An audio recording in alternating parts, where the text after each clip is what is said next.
இன்றைய தினமலர் செய்தியில் ஐரோப்பிய நாடான பிரிட்டனை சேர்ந்த இரட்டை சகோதரிகள் வளர வளர உருவ அமைப்பில் சிறு மாற்றங்கள்,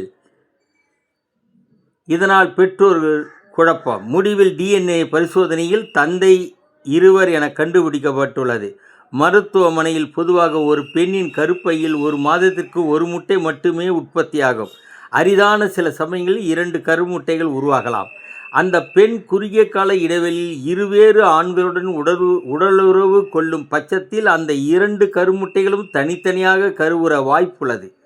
முடிவில் ஒரே தாய் இருவேறு தந்தை என்பதுதான் கண்டுபிடிக்கப்பட்டுள்ளது. போர் நிறுத்தத்தை மீறிய இஸ்ரேல் 41 பலி, 11 பேர் காயம், லெபனான் சுகாதார அமைச்சகம் தெரிவித்துள்ளது.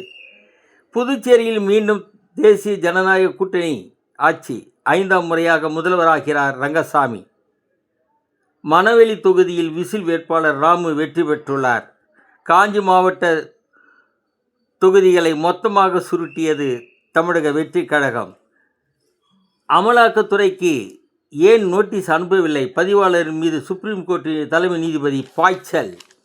பீகாரில் இடிந்து விழுந்தது பாலம், விசாரணைக்கு உத்தரவிட்டது பீகார் மாநில அரசு. மொபைல் போன் வெளிச்சத்தில் பிரசவம், ஜார்க்கண்டில் தாய் சிசு பரிதாப பலி. ஓய்வு பெற்ற டிஜிபி ரவியை வட்டமடிக்கும் ஐபிஎஸ்கள். தமிழக பொறுப்பு கவர்னராக இருக்கும் கேரள கவர்னர் அர்லேக்கர் 2 மாநிலங்களுக்கு புதிய முதல்வர்களுக்கு பதவி பிரமாணம் செய்து வைக்க உள்ளார். தமிழகத்தில் பிரதமர் மோடி, அமித்ஷா பிரச்சாரம் செய்தும் கிடைத்ததோ தமிழகத்தில் ஒரே ஒரு தொகுதிதான் வெற்றி. வணக்கம்.